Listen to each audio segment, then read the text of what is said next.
Please find it in ya to forgive that I can't be objective about something I live. 'Cause I'm about telling the world what life is like in these ruby shoes. And I'm about telling the world some stuff they can't say on the news. And I'm about telling the world there won't be anyone who will ever know me better than I do. 'Cause I don't want sympathy, all I need is opportunity. Don't tell me what I cannot be. Give me positive ID. Don't shed a tear about my plight. Celebrate what I'm doing right.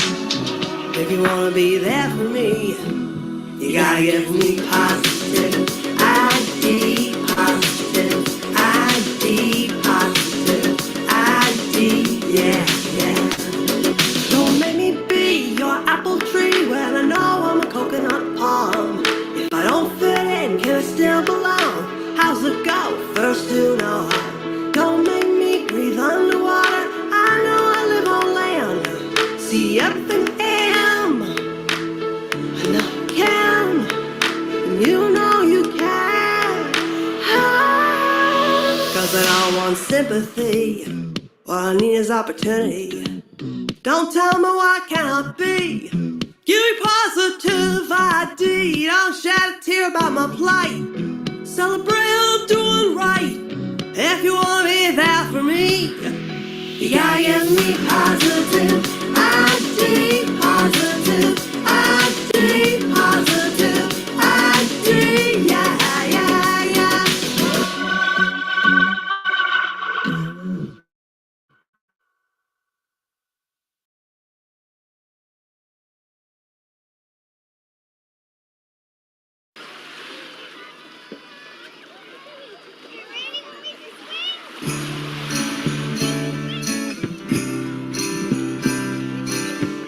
I used to go to Venice Beach in the winter with a thrifty ice cream cone in my hand.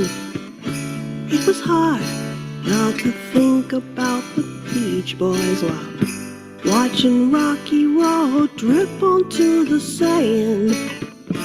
Those songs made everyone so happy, except the guy who composed most of them.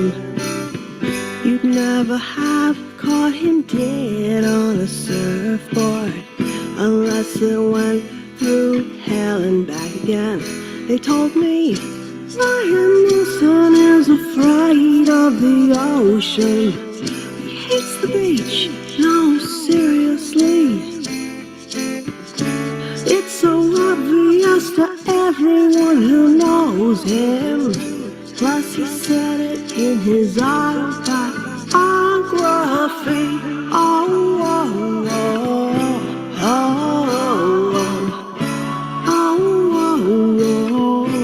oh, oh. I went to Los Angeles to look for my brain. They say it's always in the last place you search. All my sound files always wound up in the round files. Didn't know what I was doing on this earth, but I never got sold down the river by my father trying to bleed me dry. Never had a shrink take over my whole life. My shrink taught me to ask myself why it is that Brian Wilson is afraid of the ocean. He hates the beach, no, seriously. It's so obvious to everyone who knows him. Plus he said it in his autobiography. Oh, oh, oh. Oh, oh, oh, oh, oh,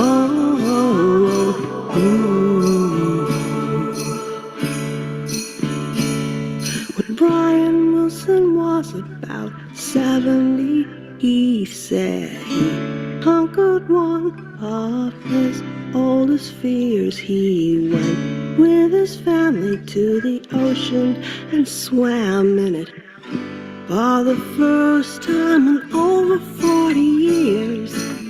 I guess if there's a takeaway from this, it's life is set in sand, more than set in stone. And if there's one thing I wanna do with music, it's to let people know they're not alone. I was not alone the day I found out Brian Wilson is afraid of the ocean. He hates the beach. No, seriously. It's so obvious to everyone who knows him. Plus he said it in his autobiography. Oh, oh, oh, oh, oh, oh, oh, oh.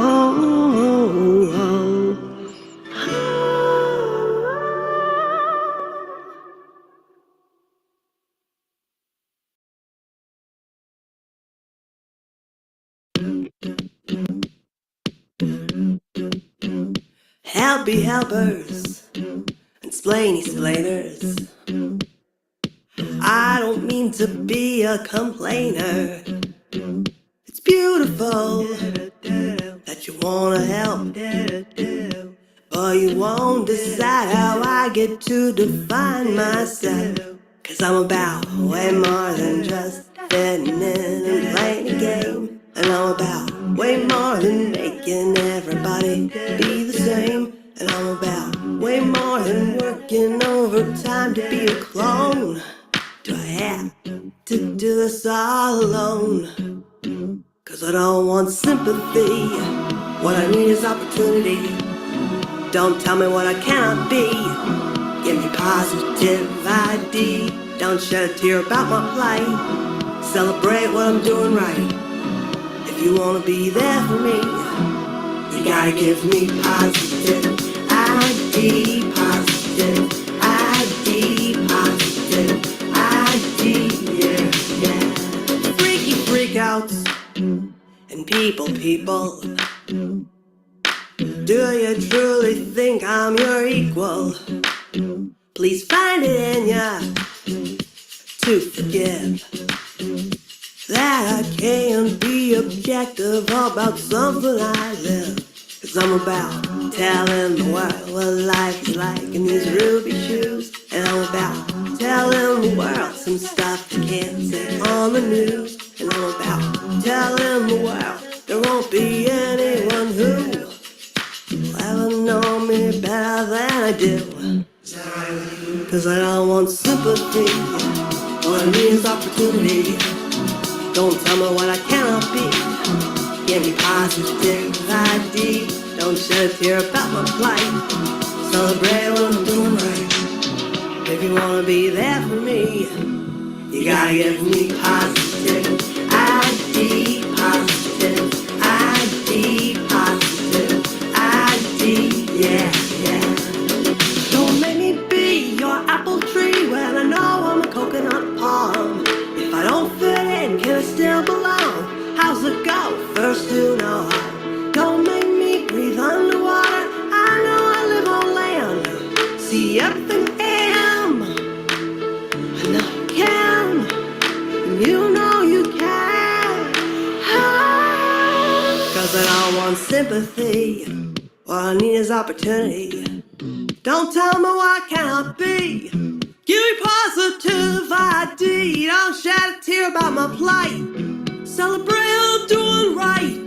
If you wanna be there for me, you gotta give me positive ID. Positive ID. Positive ID. Yeah, yeah, yeah.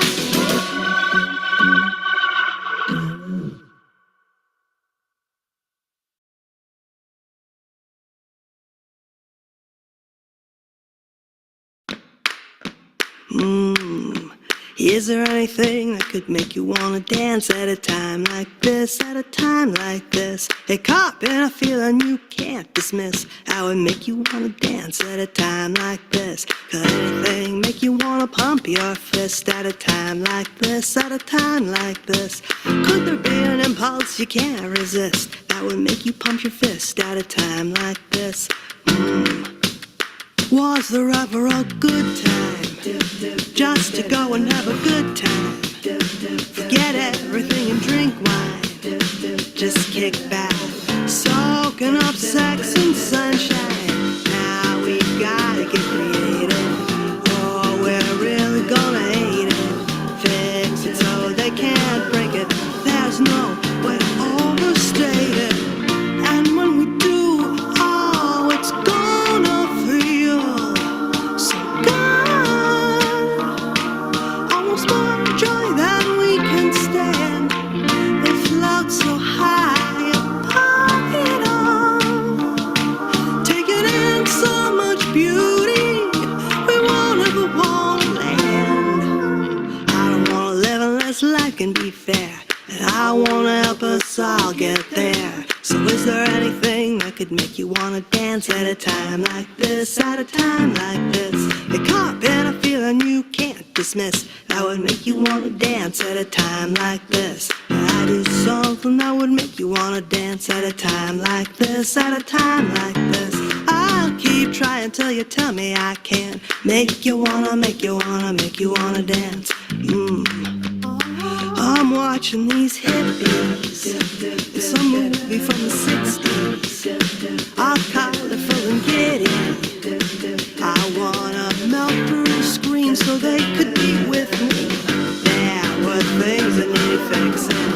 They had to deal with Nixon, but once the potions kicked in, they had a sweet little world to live in. Oh, I'm not about the good old days. I still think those are yet to be seen. So climb into my heart machine.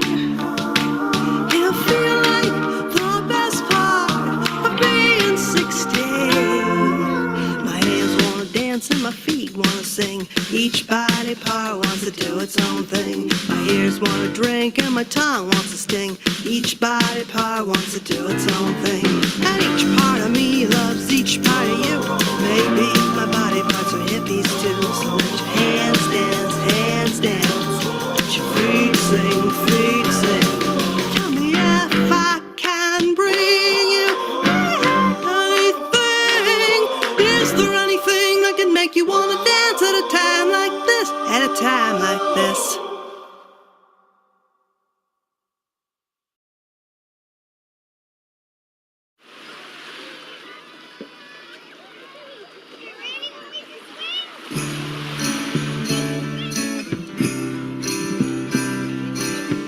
I used to go to Venice Beach in the winter with a thrifty ice cream cone in my hand.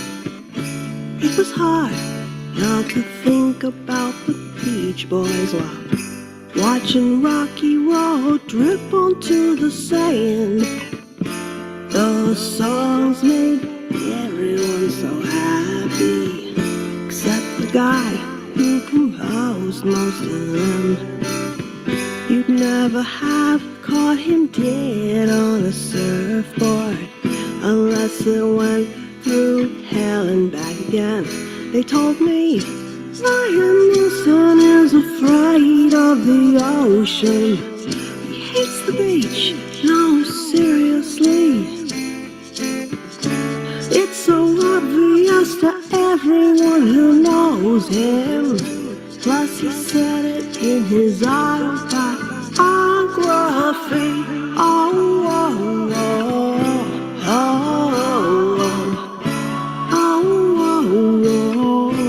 oh, oh. I went to Los Angeles to look for my brain. They say it's always in the last place you search.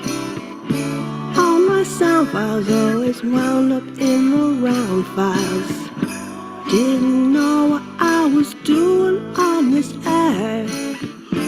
But I never got sold down the river by my father trying to bleed me dry. Never had a shrink take over my whole life. My shrink taught me to ask myself why it is that Brian Wilson is afraid of the ocean. He hates the beach, no, seriously. It's so obvious to everyone who knows him. Plus he said it in his autobiography.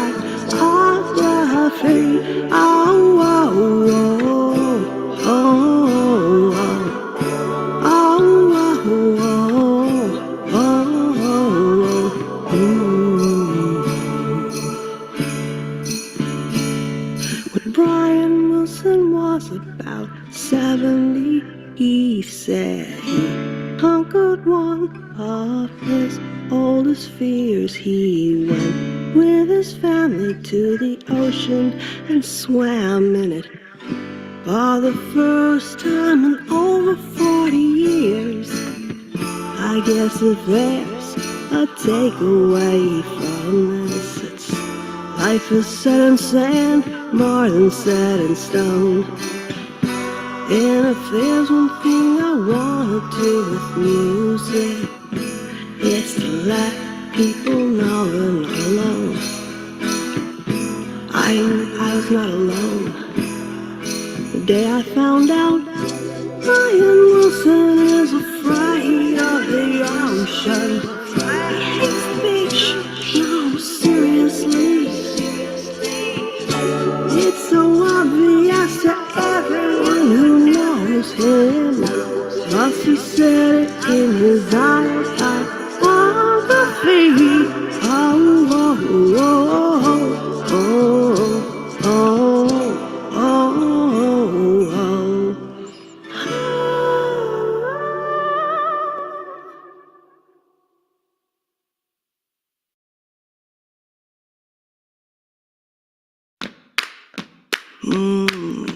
Is there anything that could make you wanna dance at a time like this, at a time like this? Hey, caught in a feeling you can't dismiss. How would make you wanna dance at a time like this? Could anything make you wanna pump your fist at a time like this, at a time like this? Could there be an impulse you can't resist that would make you pump your fist at a time like this? Was there ever a good time just to go and have a good time? Forget everything and drink wine. Just kick back, soaking up sex and sunshine. Now we gotta get creative, or we're really gonna hate it. Fix it so they can't break it.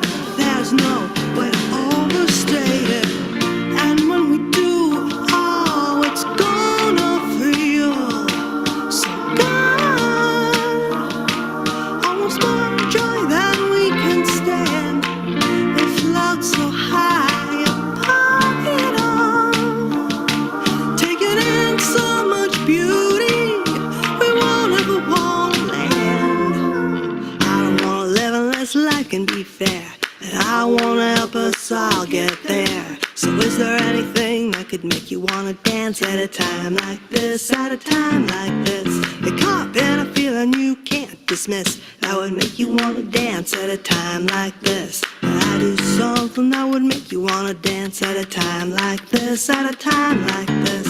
I'll keep trying till you tell me I can't make you wanna, make you wanna, make you wanna dance. I'm watching these hippies in some movie from the 60s. I colorful and giddy. I wanna melt through the screen so they could be with me. There were things that needed fixing. They had to deal with Nixon. But once the potions kicked in, they had a sweet little world to live in. But I'm not about the good old days. I still think those are yet to be seen. So climb into my heart.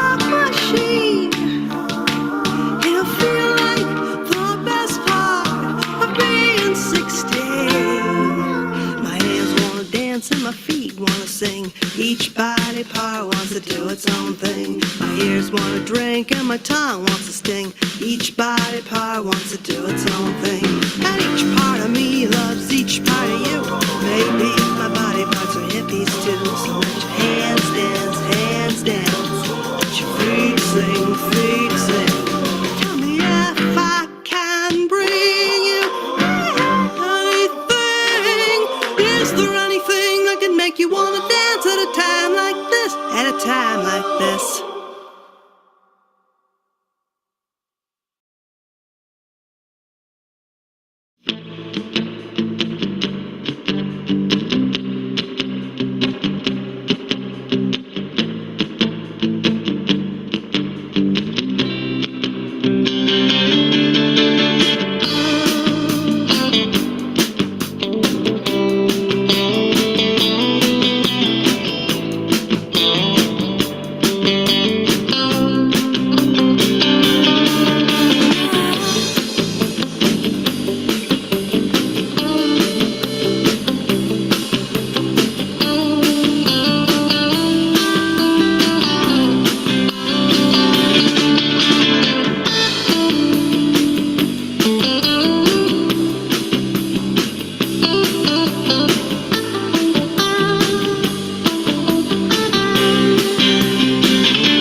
Driving down this lonely road. Summer is gone, now the grass is brown, and there's a shadow at the edge of town. It's voodoo, it's no fluke.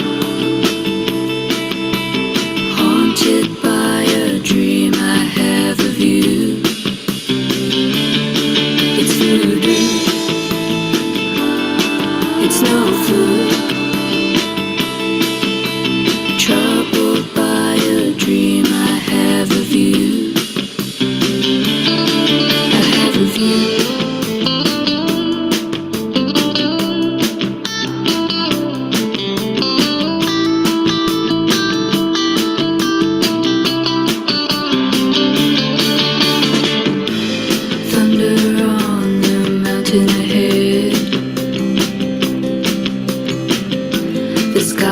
Clouds play a dark duet. I hear an echo on the wind. Just a bad dream that will not end. It's voodoo, it's no fluke. Haunted by a dream I have of you.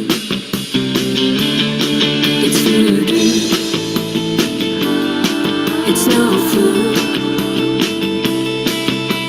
Troubled by a dream I have of you.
find a new song.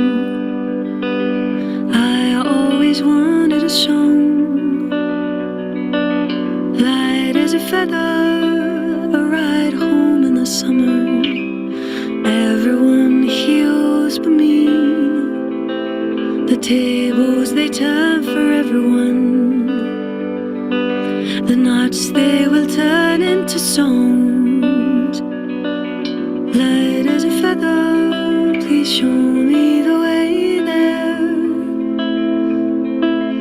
Hold him tight, I'll be alright. Yes, seems easy, sing me that song again. I'll sing.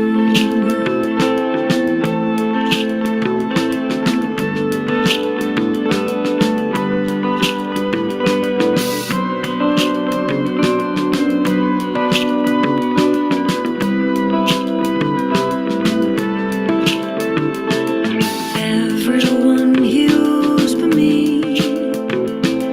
Seems I'ma stay on the shore and watch other lives turn to more. I'm light as a feather, like dust in cold weather. Hold him tight, I'll be alright. Yeah, seems easy. Sing me that song again. And though I do no wrong, but I can't be free. There is nothing I can do to make me love me. While the pressure grows, I lie to those I know. While the pressure grows, the artist in me that never was keeps on shrinking, and it's nothing. Everyone heals for me. Oh, they all find a new song. I always wanted a song, light as a feather, to show me the weather. Hold him tight, I'll be alright.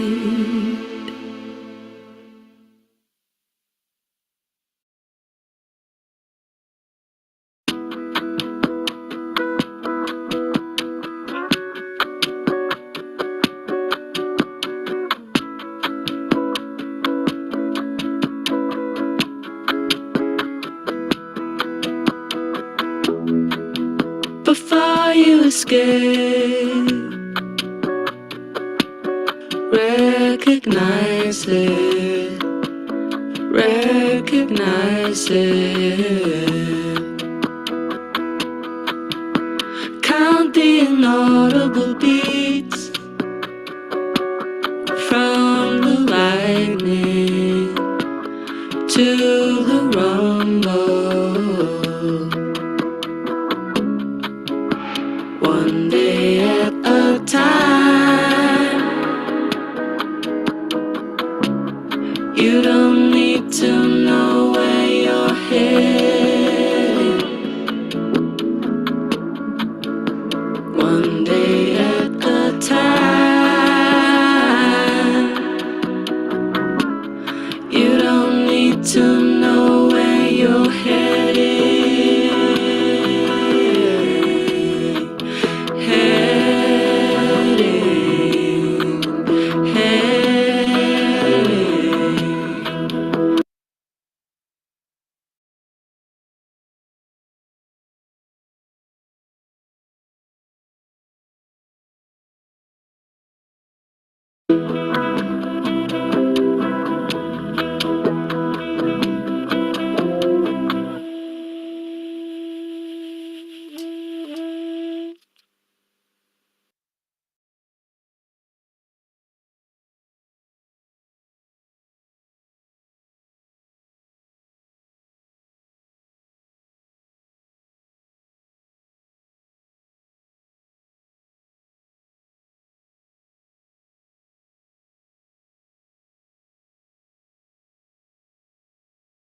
Hello, everyone, and thank you for joining us on MarshStream, your public performance broadcast platform.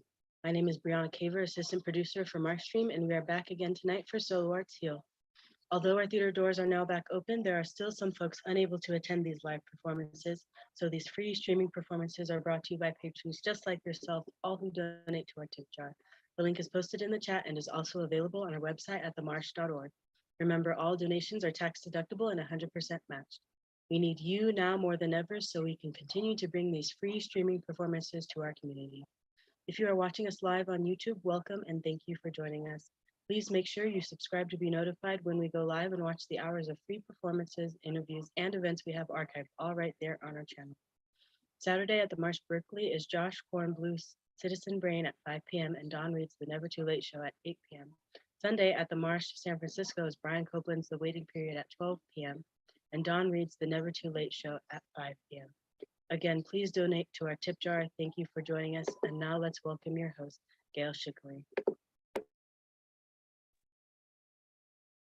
Hi, thank you, Brianna. And thanks to the MarshStream for this community service broadcast platform benefiting communities in the Bay Area and everywhere. I'm Gail Shickley. Welcome to Solo Arts Heal. Tonight, we feature singer and storyteller artist Andy Joyce, who is with us standing by for both live and recorded excerpts of her show, Rhythm and Autism. This is one of a series presented to you live on Zoom and YouTube twice monthly, thanks to the Marsh Theaters, San Francisco and Berkeley. Since April 2020, the MarshStream has broadcast Solo Arts Heal shows born from the art of storytelling and performance at the intersection of education and advocacy about health and healing. Shows that embrace the healing power of the arts over a wide range of mental, emotional, and physical challenges, and with talkbacks that offer insights and resources for our audiences. This has grown to include issues of social and environmental justice, with the recognition that how we treat one another and how we treat our planet is all connected. Both theatrical performance and a discussion about autism is before us tonight. Also known as autism spectrum disorder, or ASD, autism is a neurological and developmental disorder that affects communication, social interaction, and behavior. The disorder is called a spectrum disorder because the symptoms and their severity can vary widely from person to person. According to the Centers for Disease Control and Prevention, the prevalence of autism in the United States is 1 in 54 children. The diagnosis is more common in boys than in girls, with a ratio of 4 to 1. We're going to begin tonight with an excerpt of Andy's show, Rhythm and Autism, after which Andy will join us. Let me tell you about tonight's show. In Rhythm and Autism, Andy tells the story of how her lifelong autistic obsession with rhythm, shaped by the pop culture cheese of her childhood, ultimately became a way to connect with others on the deepest level. But first, she had to reckon with her internal clappy monster, which showed up during the pandemic and changed her relationship with music and other people forever. Last month, Andy performed an excerpt from Rhythm and Autism as part of the FAQ Festival of New Works by the Portland, Oregon Women's Theater Collective from the ground up. What you're about to watch is the first 11 minutes of the show, a piece entitled Andy, You're Weird, as performed at East Portland's Ramona Street Art Farm. The Andy referenced in the title is both her and not her. You'll see what she means. Later in the show, Andy will also perform for us live. And now, if you would please run, Andy, share your screen, and we'll see the first excerpt, which will run 11 minutes.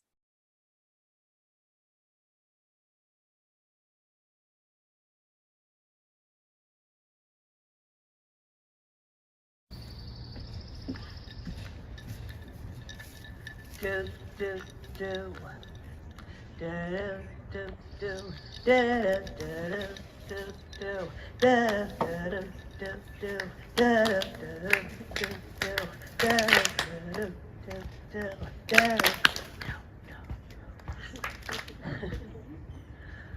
So, I was at this coffee house once and some skeevy guy came up to me and he said one word, autism. So I said, yeah? And he said, that's depressing. I said, Not for me, it isn't. See, it's the magnifying effect in my head that makes rhythm extra exciting for me. Although, that wasn't always a habit. If you want to know how I got here, first you must understand the story of Andy, that would be me, versus the Clappy Monster. That story begins in Brooklyn, New York, where I was born, and winds up in, well, I'll just get on with it. Exploring the dark underbelly of my life is easy. Admitting what makes me go out of my mind with joy, now that's terrifying. As soon as I could sit up, they plopped me in front of a TV and then carried me off to East Islip, Long Island, in the late 1960s. A place as white bread as could be. And every night music poured out of that console, walnut grain cathode ray tube monstrosity. It lost reception when you moved an inch away from 7:30 to 8:30. Musical variety. In case you're not old enough to remember or you have blissfully forgotten, musical variety shows circa 1970 didn't have a whole lot of musical variety in them as such.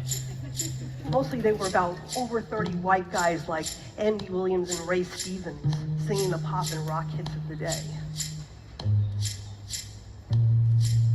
Most of it was recorded on videotapes that later got erased. Even then, they didn't think these shows would stand the test of time.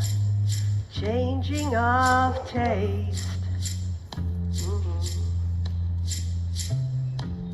And I don't know if there's a way to scientifically measure such things or not, but it is possible that Andy Williams was the normiest normie who ever normied. And the big running joke on his show was that his guests always used to snark at him, "Andy, you're weird." The joke, of course, being that he was the only normal person on Earth. Is that even a thing?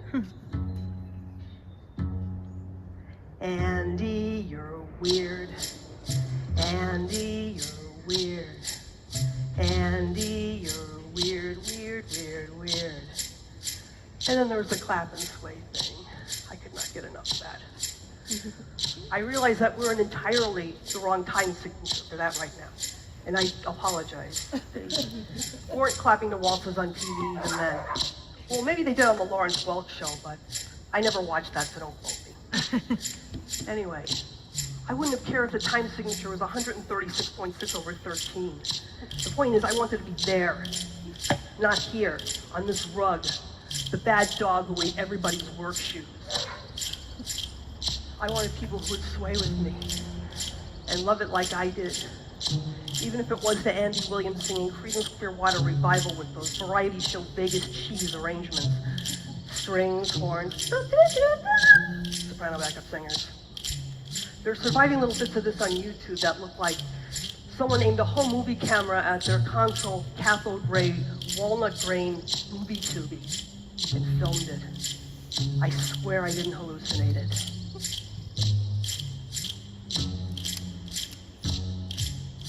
Andy, you're weird. Andy, you're weird. Andy, you're weird, weird, weird, weird. We never set foot in a religious institution ever, but I felt those rhythms everywhere, like those Pentecostal church ladies speaking in tongues on Sunday morning, who I didn't even know about yet. But at least they weren't doing it all alone, and they had Jesus for an excuse. I, on the other hand, could tell no one. I was in enough trouble already, even though I hardly ever spoke to anyone. Or maybe because I hardly ever spoke to anyone.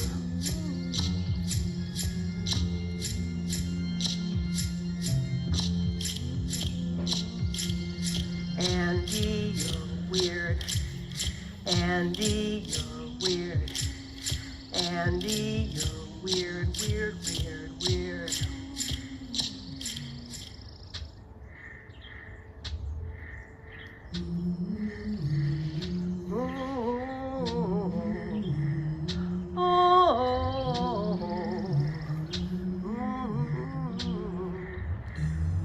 Autism, contrary to what you might have heard, has always existed.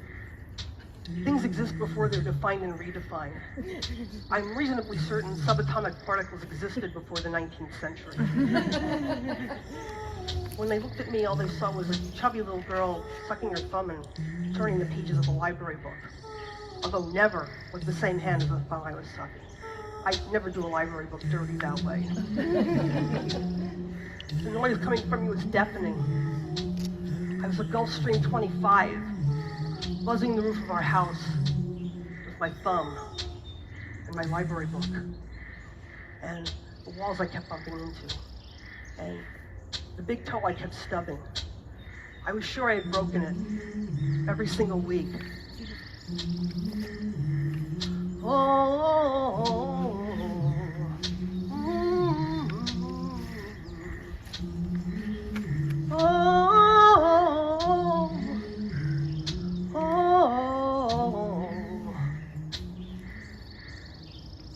Andrea, go to your room. I don't want to hear your voice again for the rest of the week. I soon figured out that my room wasn't the worst place to be. A door that closed and locked. Yes, please. So I went inside my room and I closed and locked the door and I sat on my bed and tried to picture myself as a tap dancer on one of those variety shows. But I had stupid feet that couldn't keep a beat.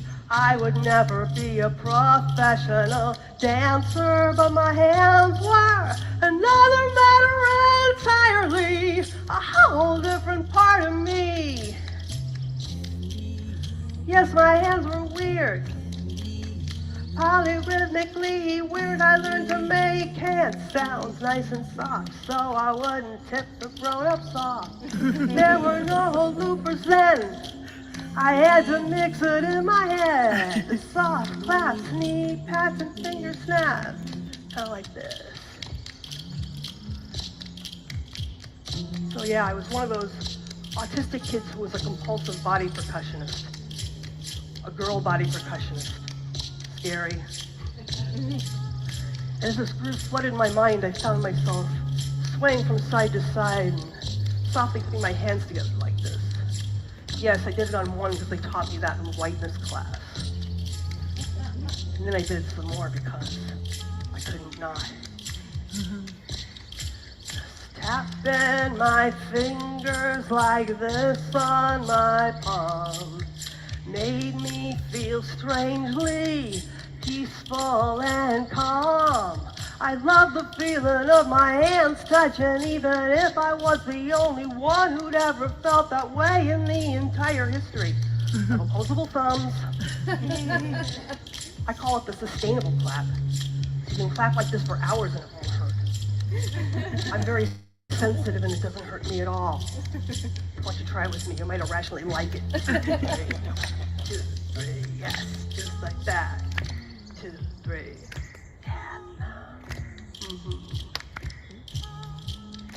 And I thought, what if other people like to do this too? Stranger things happen in this world, I know they do.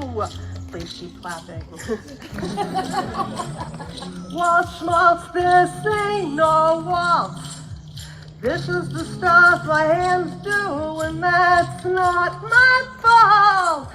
Yes, yes, I know I'm weird, and weird's not a good thing to be around here, but I know one day you'll see other people will be doing this with me, and I don't mean to embarrass you, but if you think about it, would any of us even be here if no one was weird?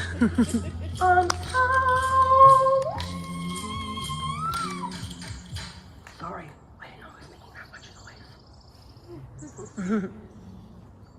Could they ever understand these things I did with my hands? If it was being me, you're gonna ruin all their plans.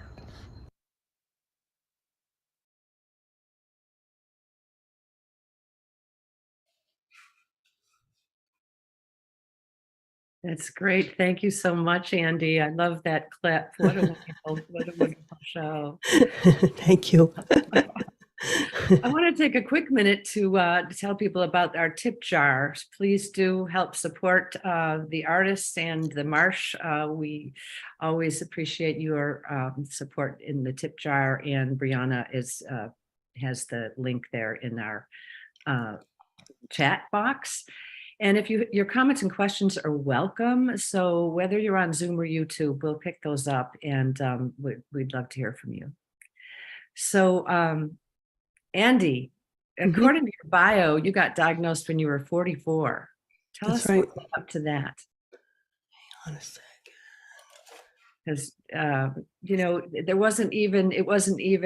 the spectrum wasn't as wide. No, it wasn't at all. It wasn't at all.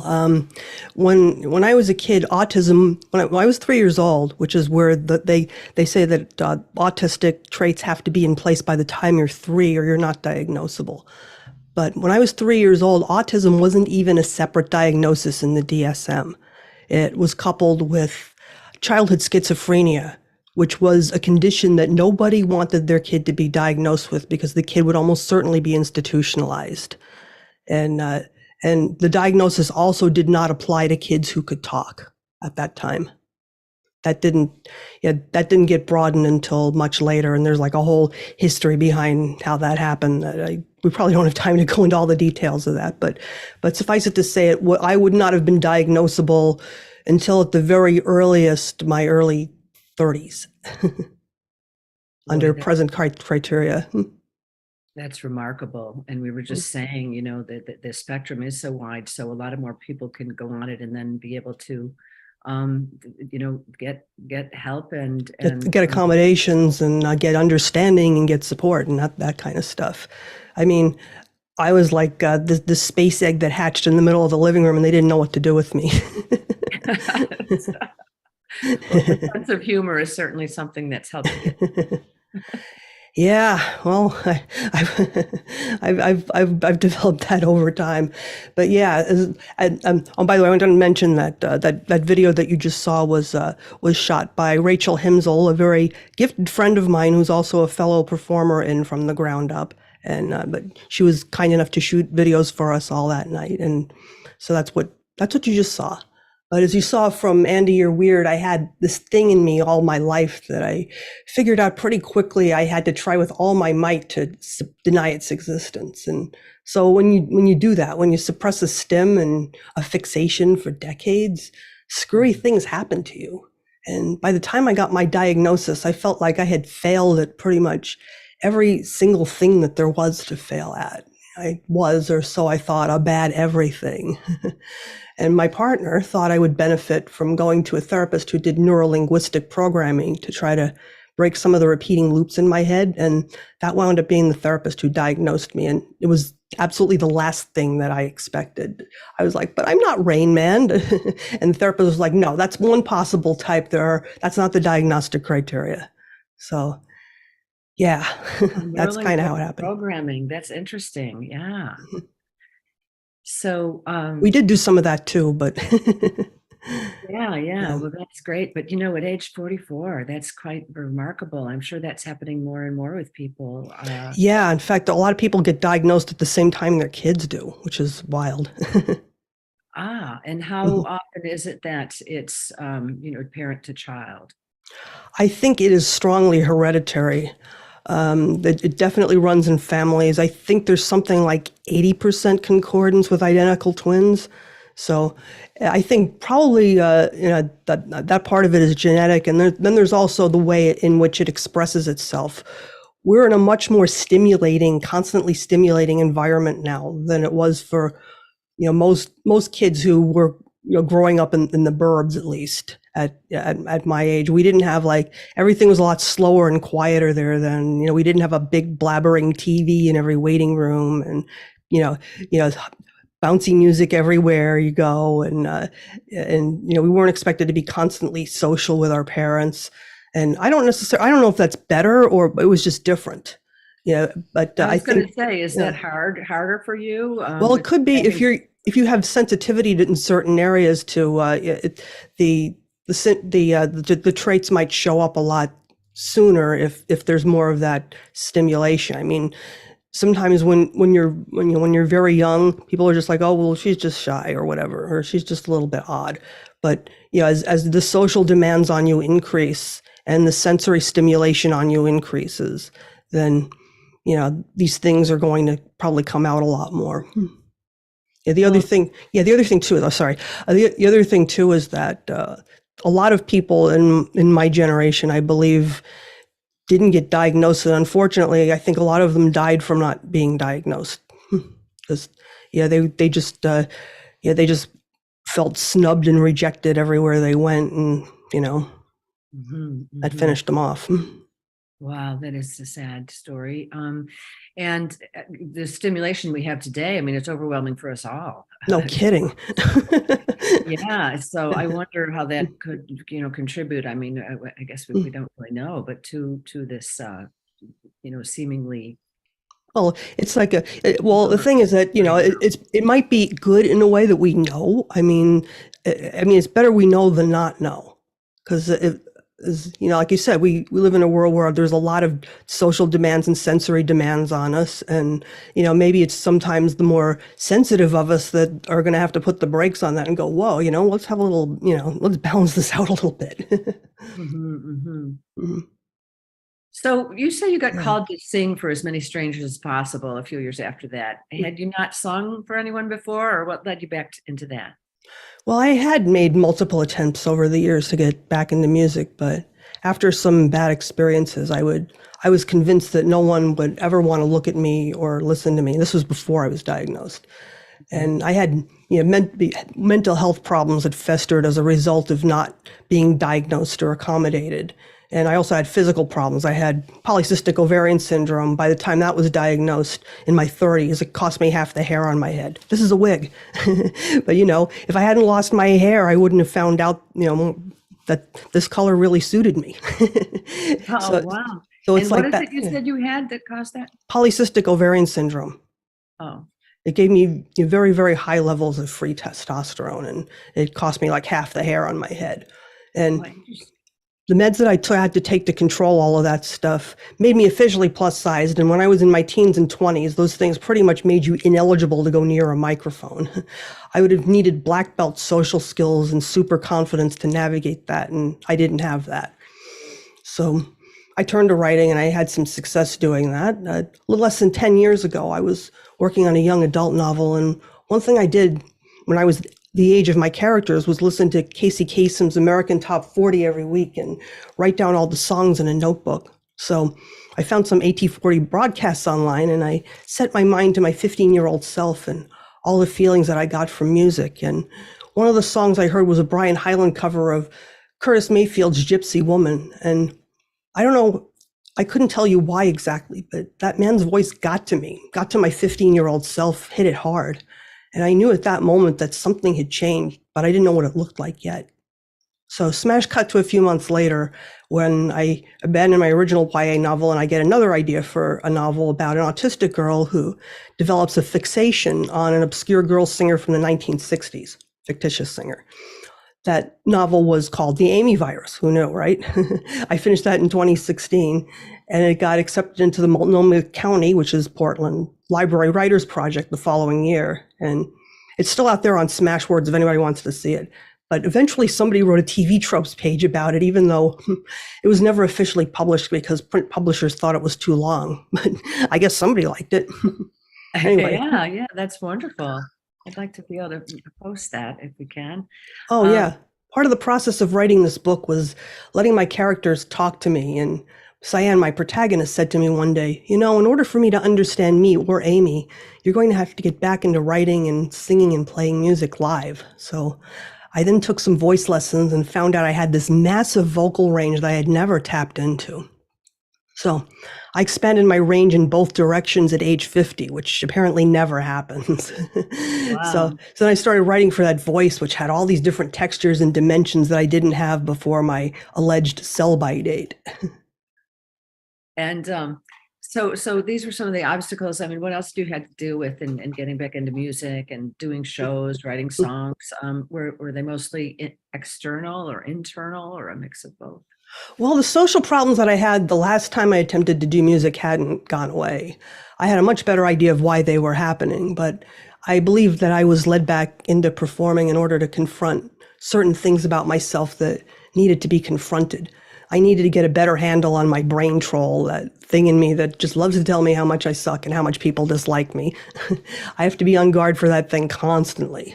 Yeah, I've developed kill switches for it, but it is an ongoing process. And unwritten social expectations were always where I got tripped up. So I thought, if I can't people even weirdo to weirdo, then how can I music? Which reminds me of a song. I wrote. This is so called. you do a piece live for us? I am going to do a piece live for you. Is this How Are You? Yes, this is How Are You? Okay. First, I'm going to make sure I'm not banging into my guitar.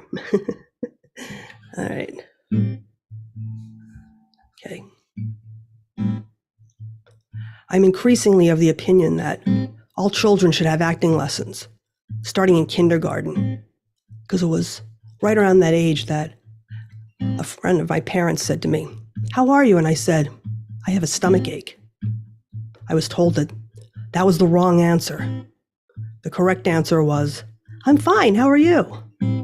I said, "But why would people ask that if they already know the answer?" They still haven't told me. You see me around this place once or twice, and you talk to me, and you thought I seemed nice. So when you see me, you stop, and you ask me, "How are you?"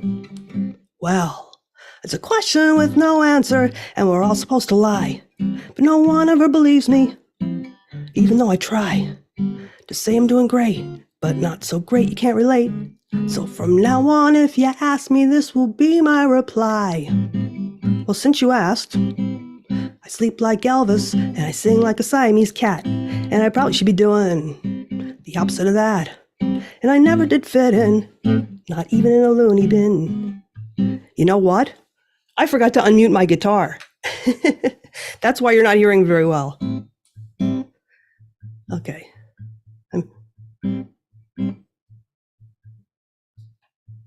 You see me around this place once or twice, and you talk to me, and you thought I seemed nice. So when you see me, you stop, and you ask me, "How are you?" Well, it's a question with no answer, and we're all supposed to lie. But no one ever believes me, even though I try to say I'm doing great, but not so great you can't relate. So from now on, if you ask me, this will be my reply. Well, since you asked, I sleep like Elvis, and I sing like a Siamese cat, and I probably should be doing the opposite of that. And I never did fit in, not even in a loony bin. And how are you? How are you? How are you? Oh, and by the by, I stunk up building self-esteem, and I flunked serenity. So how are you with breathing next to someone like me? I don't want to be scary to talk to, just scary to abuse. And how are you? How are you? How are you? I don't know. When I was 6, if someone had told me that they had a stomach ache, I think my answer would have been something like, "Really? How bad is it?" Because that could be a sign that something was really wrong, right? I thought, if words don't actually mean things, then why don't we all just talk in meow language all the time, like we're all in a cat food commercial? No language barriers ever. Everybody speaks meow. You see, everything is theater, which is why the holistic world needs autistic people. We dissolve BS on contact. But first, they gotta let us in the door. Just kidding. I'd never say that out loud. I'd rather you thought I was one of the crowd. Isn't that the whole reason People ask, how are you? Oh gods, how am I what? How is my what? There's 3 seconds to sort through all the data I've got to find one thing you'd find fascinating. But I'd be fascinated, believe it or not, if someone said, well, I sleep like Elvis and I sing like a Siamese cat, and I probably should be doing the opposite of that. And I never did fit in, not even in a loony bin. Then how are you? How are you? How are you? Oh, and by the by, I stunk up building self-esteem and I flunked serenity. So how are you with breathing next to someone like me? I don't want to be scary to talk to, just scary to abuse. And how are you? How are you? How are you? Oh, so many conversations all at once. Not one of them for me. They're not in the market for that kind of honesty. They want a polished, self-edited authenticity. But what are you gonna do? Some people hate kittens too. Speaking of that, well, I sleep like Elvis and I sing like a Siamese cat. And I probably should be doing the opposite of that. And I never did fit in, not even in a loony bin. And how are you? How are you? How are you? Oh, and by the by, I stunk up building self-esteem and I flunked serenity. So how are you with breathing next to someone like me? I don't want to be scary to talk to, just scary to abuse. And how are you? How are you? How are you? Hand me the mustard. I think I'll fly a kite. Thank you. I love it. I love it. That's a beautiful song too, but it's so insightful in terms of, your whole situation and Thank how you. you're feeling. Yeah, it's really beautiful. And BS meter, how did you put it? Oh, we did that. We dissolved BS on contact. But they got to let us in the door. Yes. That's wonderful. I love your lyrics. Yeah. Thank and you. your voice. It's really, really, really wonderful. Thank you. And so obviously, I mean, just from this, you encountered a lot of people being prejudiced against you for being neurodivergent. You would say, how did you deal with that? This kind of speaks to that. Yeah, so much in the entertainment world and the art world has to do with, how many punches your social acceptance or hip card has on it, and how fast you can move and think on your feet and guess what other people want you to do. And oh yeah, multitasking. That's another festive thing. But yeah, I do think that there is a lot of prejudice and ableism in music, and it usually doesn't take the form of people saying, we hate neurodivergent people, you shouldn't be here, get out.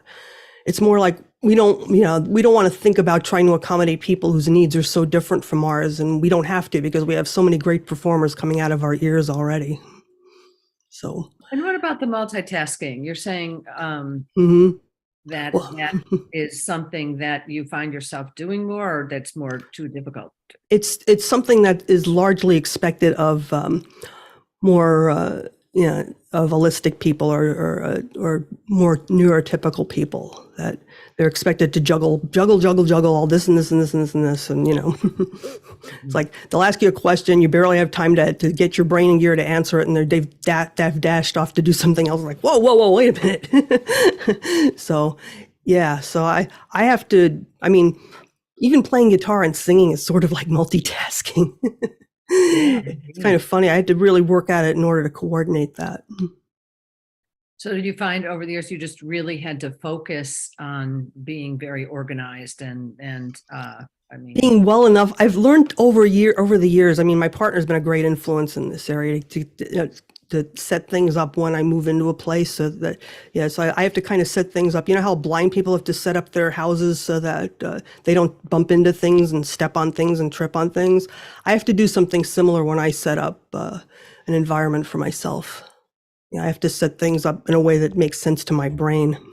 Mm-hmm. And it's like if I've done that, then even if things sometimes, I mean, right now you're seeing the office at peak tidiness. It's not, a lot of the time it's not like that. So it looks like, it looks like things just kind of exploded in here because I've got working on this and working on that. And oh yeah, what about this and this and the other thing? Yeah, I have ADHD too. So that makes it even more interesting. So Is that something that is commensurate sometimes with autism, or? it used to be until the last DSM, which was came out 10 years ago. You couldn't be diagnosed with both Asperger's syndrome, which was my initial diagnosis, and also ADD. But they changed it so that with the autism spectrum categories 1, 2, 3, most of the people with Asperger's became autism 1s, and they changed it so that you could co-diagnose somebody with ADHD as well. Mm-hmm. But, So you conceived, I'm sorry. no, go. You conceived a rhythm and autism about 2 years ago, is it Mhm. now? Oh yeah, And almost. Bio mentioned Yeah. something about a backyard concert during the shutdowns that changed your approach to performing. So what happened first after that concert? Yeah, so that show was really the first time I had written a real script that I interwove with my songs, and I loved doing that, and the audience seemed to really get off on it too. And, my friend Joey Helpish, who put on the show, said to me afterwards, if I were you, I'd be thinking one-woman show. And I had actually had that in the back of my mind for a couple of years, but I didn't have a show concept that really felt right. But I had seen Hannah Gadsby's work, and it really fired me up to do something like that. Those sharp observations that only somebody with our wiring could possibly have made, but I wanted to do it with music. And I had used the phrase rhythm and autism on some of my social media posts. And at that moment, that phrase popped into my head, and I thought, that's it, rhythm and autism. That's the story of my life, and I can tell it in an infectious, participatory way. You think that's a common thing among autistic people, having that rhythm? I mean, I guess you can. No, I don't think so. No. I think that's a lot of that is just me. But I do think that, I do think that there are people who have rhythmic stims. That's for sure. I mean, there's definitely people who have like the rhythmic stim thing. They do they have, like I said, compulsive body percussionists and that kind of stuff. That does happen. But yeah, I think my, the way I perceive rhythm might be just my thing. Well, some of that is, tell us some more about Clappy Monster without giving away any major plot Okay. points. What is that exactly? Okay, so let me get some water in me first. So like almost every other performer, I got pretty depressed when everything got shut down, right? So, Yeah, I'm gonna. but it took the Clappy Monster for me to illustrate exactly what that meant in my life. At first, I just thought it was an escape from a depressing reality, but it went places I did not expect, and it made me who I am right now. The Clappy Monster told me that it was okay, that clapping made me feel that good, that even the sight of it was the most beautiful thing to me. Because, other people like it too. Who knew? But this is where it started. So during the pandemic lockdowns, or as we Jews like to call it, the Mishigas, I had plenty of extra time to go down YouTube rabbit holes. And I found this video of Otis Redding doing Try a Little Tenderness in Oslo, Norway in 1967. Pretty much the entire audience is white. They've probably never seen a show anything like this. So for this song, ending his set, he has 3 false endings. He sings the last line, hands the mic to the announcer, runs behind the curtain and back of the stage. The horns blare one last time. The announcer says, Otis Redding, and the crowd cheers. Yeah. And then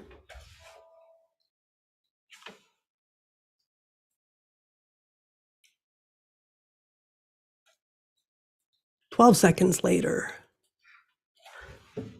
he comes back out, grabs the mic, does 2 more choruses, runs off the stage in the same way. He does this a total of 3 times, each time faster and more intense than the last one. By that last chorus, these blonde Scandinavian kids are on their knees, screaming, weeping, speaking in tongues, and doing what used to be called soul clapping back in the Pleistocene epoch. Now, when I do this live, I usually have the audience do the claps with me, but since we do not have a live audience, I have a background video that can show you exactly what I'm talking about here. And there it is. There it is. That's right. 1 and 2 and 3 and 4. And if you feel like doing it, hey, who's going to stop you? You're at home. That's right. Try a little tenderness. Oh, and love her like you mean it. Yeah. You gotta hold her, squeeze her. Don't tease her. Never leave her. Oh. See, that feels pretty good, right? And yet, I've been all around this great big internet and I've not found any evidence of anyone who admits to a full-on geek out about clapping. I found zillions of videos of people literally pretending to eat laundry detergent. But a clapping fixation? Nope, that's a bridge too far. Socially unacceptable. I know. Strange things happened to all our brains in the early 2020s. But I knew the clappy monster was mine alone. And it was just getting. And that's where that ends.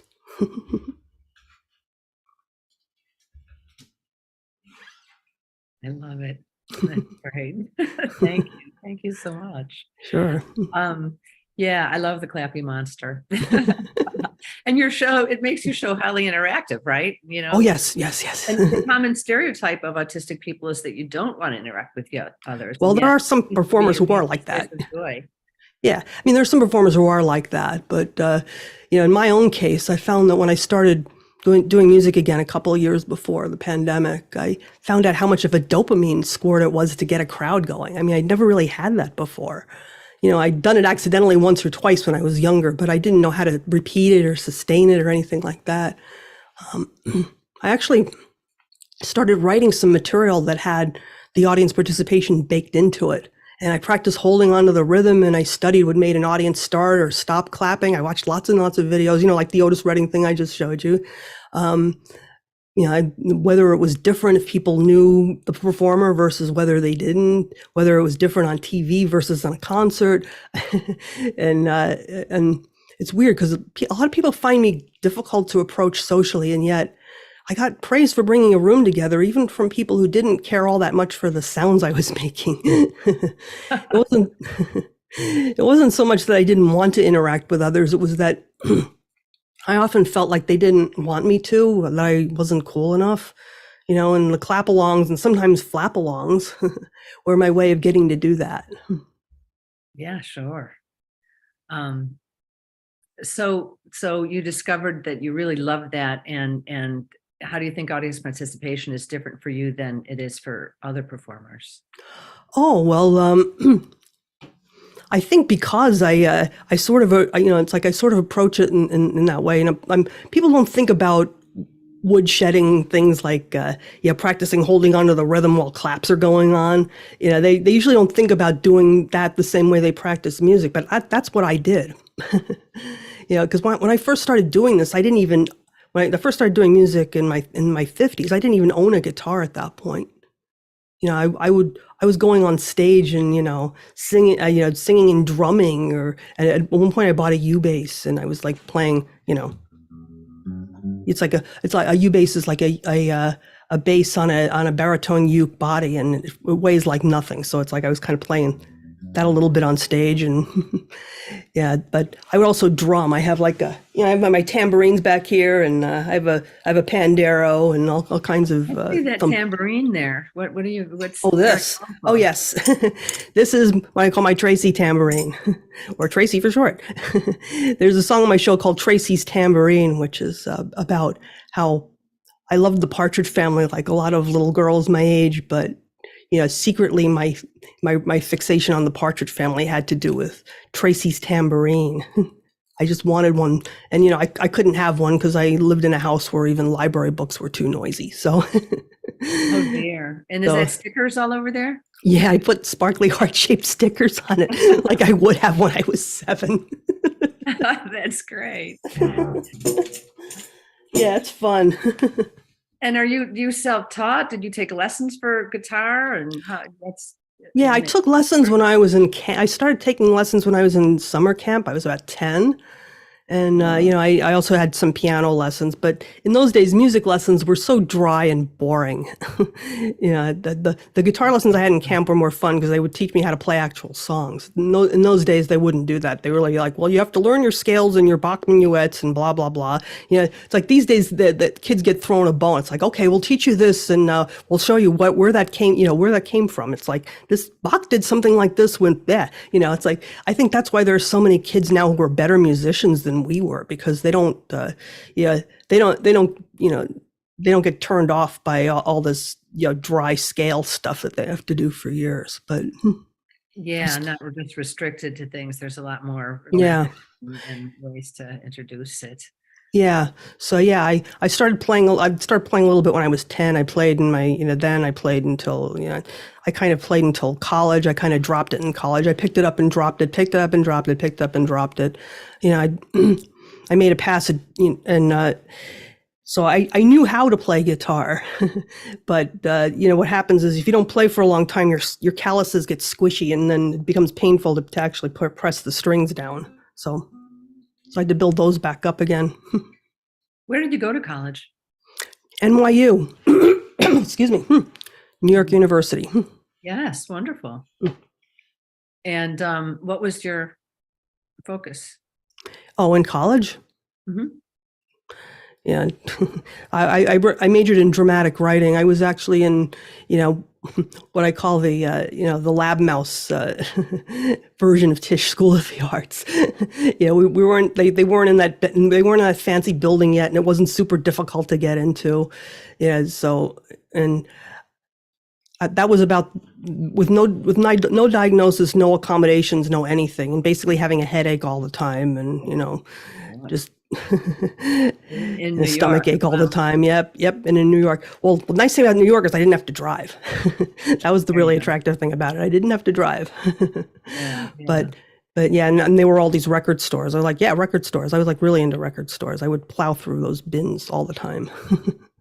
Oh, wonderful. But the thing is, in New York, in those days, you had these places, these hipster places. Like, I don't know if you ever saw the movie High Fidelity, but Sure. Oh yeah, I think there was a place in New York called Bleecker Bob's that was like notorious for it. If you brought an album up to the counter and the clerk thought it was like uncool, they'd give you crap about wanting to buy it. I mean, these days they would never do that. They would be like, well, their money's as good as anybody else's, blah blah, and then they'd maybe make fun of you after you left, but. But they was like, you're going to buy that? It's like, and I'd be like, well, why do you have it in the store if you don't want people to buy it? Are you testing people? That's right. That's great. So, how do you think being neurodivergent has affected your sound as a vocalist and as a composer? Oh, yeah. Well, before I knew there was any such thing as neurodivergent, I just thought I was kind of a weirdo contrarian. It's like I told you about the Tracy's tambourine stuff, and I had tried to mimic what other girls did and kiss my David Cassidy poster, but my heart wasn't really in it. So now I own 11 tambourines because I can. But I think that's a lot of it. I mean, in some ways I don't have it's like I like a lot of things that other people like, but often for different reasons. And back in the day when I was copying down the American Top 40, I was trying to figure out what mainstream people liked and why. And I tried to like what they like, and sometimes they succeeded. But, I always, loved stuff that was funkier and weirder and more eccentric and percussive than my peers did. I was really into Laura Nyro, and I was about 10 or 15 years late on that. It's like I was born about 10 or 15 years after the typical Laura Nyro fan. But I also got into punk and new wave ahead of most of my peers. Although I never went to a punk club. I was much too chicken for that. Yeah, it's like what's weird is that I hardly ever went to clubs, but I spent a lot of time in libraries looking up stuff about music. I know that's like really super strange. But that was yeah. But yeah. And the Brian Hyland thing that I mentioned earlier was about an example of how I extracted something different out of something that was very popular in its time. I mean, he had this voice that got raspy when it got softer, and his sound was kind of stratified, like sounded like different people in different registers of his voice. And, soon after that, I realized that I had that kind of voice also. And, I don't know of anybody else who discovers a singing voice or develops a singing voice that way. I also didn't do a whole lot of imitating other music people because I always thought I'd look silly doing it. I don't think anybody else looks silly doing it, just that I would. It's like I often joke about the autism diagnostic criteria. We can sum that up in 5 words. We notice stuff y'all don't. Yeah. So yeah, a lot of the time, like at a school, like at a school dance, I'd be absorbed in the music and trying not to think about the boy I had that unrequited crush on, because they were all unrequited crushes then, and the dance gave me some hope that my future might be different. Mind if I do a song about that? Is this the stuff my hands do? Oh, I can do that one first. Oh. No, yeah, no problem. No, do the other. Do the other. We have time. Okay, Yeah. sure. No. Correct cable, please.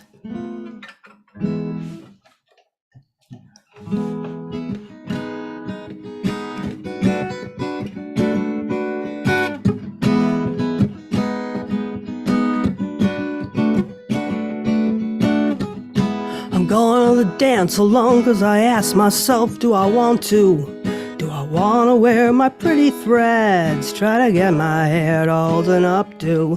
Do I want to feel the beat in every toe and finger? Do I want to laugh when they laugh at me and say, we knew no one wanted to bring her? Do I want to glide around that empty floor like it's my own private club? Do I want to scan the room in the dark for the one I could love? Do I want to pretend I'm not and just talk a little too loud? To my bud, did future boo hear me? Did anybody hear me? I'm going to the dance alone because I asked myself, do I want to go? Do I want to be seen in a whole new way by people who think they know me from looking at me in my everyday clothes? Do I want to wear my new twirler dress, the color of royal indigo?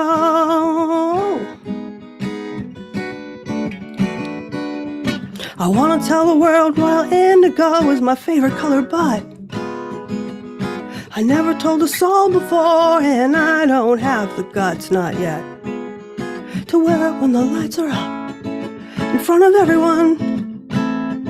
I could love. Did future boo hear me? Did everybody hear me? Ba-dum, let's have some drums for the girl who twirls, yeah. Ba-dum, let's have some bass for the girl who gives herself a whirl, yeah. Ba-dum, doesn't make any sense, will it make any difference? And when I get home, what story will I tell my parents? And maybe Monday, yeah, but definitely one day I'll wear this color that I love again. Finally made myself some real friends who I don't know yet, but I know they exist, and they won't judge me, they won't snub me, just 'cause I've never officially been kissed. I was wondering, would I want to go to the dance alone? Oh, yeah. I'm going to the dance alone because I asked myself and I said yes. Because it's more than just a chance to wear eyeliner and a twirler dress. It's about feeling like my life has a chance to turn out right. Maybe I'll turn out to be a great DJ or play drums in a real band one day, yeah. I can feel love and arms surround me. I don't even much care if my folks ground me. Now everything can happen as long as I stay at the dance. Oh, If you want to sing these last few ba-dums, go ahead, starting in 3, 2, 1, hit it. Ba-da. Let's have some drums for the girl who twirls, yeah. Ba-da. Let's have some bass for the girl who gives herself a whirl, yeah. Ba-da. Some tambourines for the one who glows in royal indigo. Ba-da. Some maracas for the one you're just getting to know. Ba-da. All the percussion for the one who does what she loves best, and who loves best what she does best, and believes best what she needs best. Ba-da-dum, ba-da-da-da-da-da-da, yeah. Ba-dum, ba-da-da-da-da, ba-da-da-da. Oh.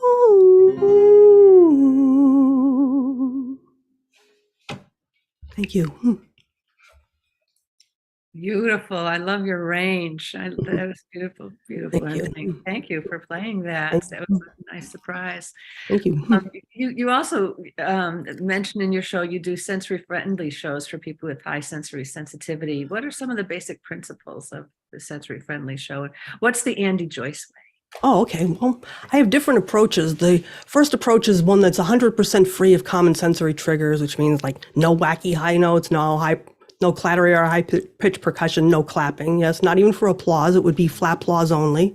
And I would wear more muted colors than usual. And I'd have the house lights up so I could see everybody flapping because I wouldn't be able to hear them.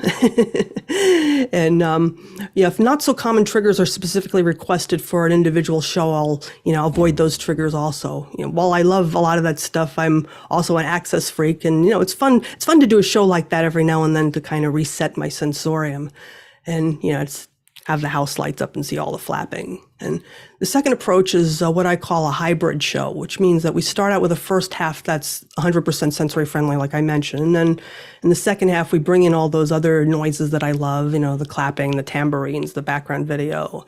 And I ease people into all that stuff, starting with the soft claps, like at the end of that video you just saw. And, I also have these soft sensory friendly pre-recorded claps, and those were also in the background track of that video.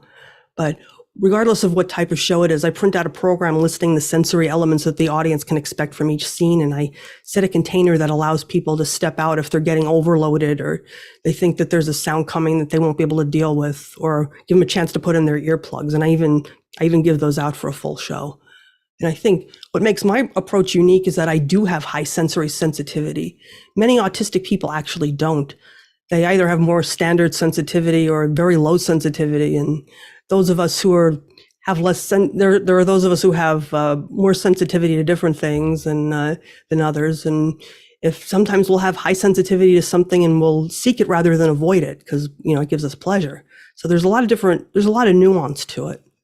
But do I have time to do a little stuff my hands do here? My song about flapping. Absolutely. Okay. It would be the perfect closer. So this is actually always a must in a sensory friendly show. And I always invite the audience to flap with me if they so desire, even if they lack autism. That's right.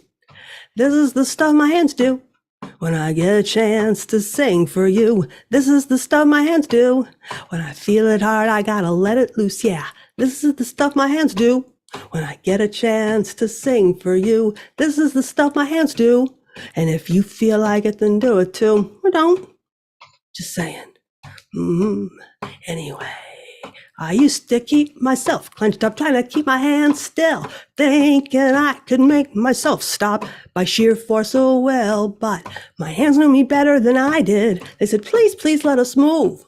So finally one day I gave in. I let my heart get soothed by the rhythm of my hand, going up and down, side to side. No more embarrassment or shame. Now I flap with pride. Yeah, this is the stuff my hands do when I get a chance to sing for you. This is the stuff my hands do when I feel it hard, I gotta let it loose. Yeah, this is the stuff my hands do when I get a chance to sing for you. This is the stuff my hands do. And if you feel like it, then do it too. Well, I guess technically you don't have to be autistic to flap, although it helps. Anyway, no more fingers in my mouth, no more chewing on my nails, no more spending all my days feeling like I'm in movement jail. This is the stuff my hands do. And who do I harm if that's true? This is the stuff my hands do. They're here to show you something new. Here to show you something new. Here to show you something new. This is the stuff my hands do. Woo! That's it. I was here flapping. I felt it. I felt it. Andy Joyce, it's been such a pleasure having you with us. Thank Thank so you. much It's really been here. a pleasure being here. Thank you so much. Yeah, it's just beautiful work. And everyone, you can learn more about Andy at rhythmandautism.com. That's in the chat. That's easy to remember with all these fabulous songs. And please remember our tip jar as well. We all appreciate your support. Any closing comments or anything you'd like to make, Andy? Well, I'm actually going to be doing a song, not a song. What am I saying? Let's brain. I'm actually going to be doing a show at the Walters Cultural Arts Center in next April. They booked that far in advance. I got the word in May that I was going to get to do a show like almost a year later. And it's going to be one of those hybrid shows. It's in Hillsboro, Oregon, if anybody's in that area. If you want to get on my mailing list at rhythmandautism.com, you'll be kept abreast of when it's coming. But it's going to be Friday, April 19th, 2024. Can you believe it? Wonderful. That's great. Well, I encourage people to sign up, and I'm on your list, and I really look forward to that. So again, a great thank you. Yes, and Aspire. That's right. Brianna just put the link to Aspire. That's the academic, the Academic Autistic Partnership Autistic Spectrum Partnership in Research and Education. This is a fantastic research group that I'm part of that does research on autistic adults. That was founded in 2006, co-founded by Dora Raymaker, who was an autistic researcher herself, and found that at that time there was like almost no research on autistic adults, which was ridiculous. And now, almost 17 years later, there's tons of it, and I think Aspire has a lot to do with it. And they really listen to autistic people, and they really center us and make us part of the decision-making process. So it's a fantastic organization. Oh, wonderful. I'm so glad you're part of it. Thank you for posting that, Brianna. That's great. Well, thank you again. The time always flies by. Much enjoyed your performance and getting to know you and more about autism. Thank you. So much to learn about, and I think we learned a lot tonight. So thank you. Thank you. I really appreciate the opportunity and meeting you and everything. Very good. Thank you. And so I want to say to our audience, look for Solo Arts Heal shows bi-weekly on the Marsh Stream, hosted by yours truly or ANCAN peer-to-peer support organization founder Rick Davis. And next month, we'll feature Joanna Rush in No Malarkey. I'm looking forward to hosting this hilarious political and informative show. It addresses healing our political strife. How about that? And here bi-weekly Wednesday nights on the Marsh Stream. So with thanks again to Andy, our Marsh Stream producer, Brianna Caver, artistic director, Stephanie Weisman, the Marsh marketing team, and always to you, our Zoom and YouTube audiences. Thanks so much for joining us. We're all in this together. See you next time.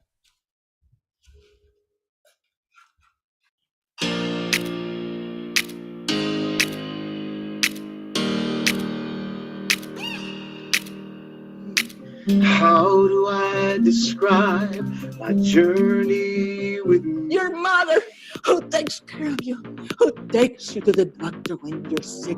Your mother.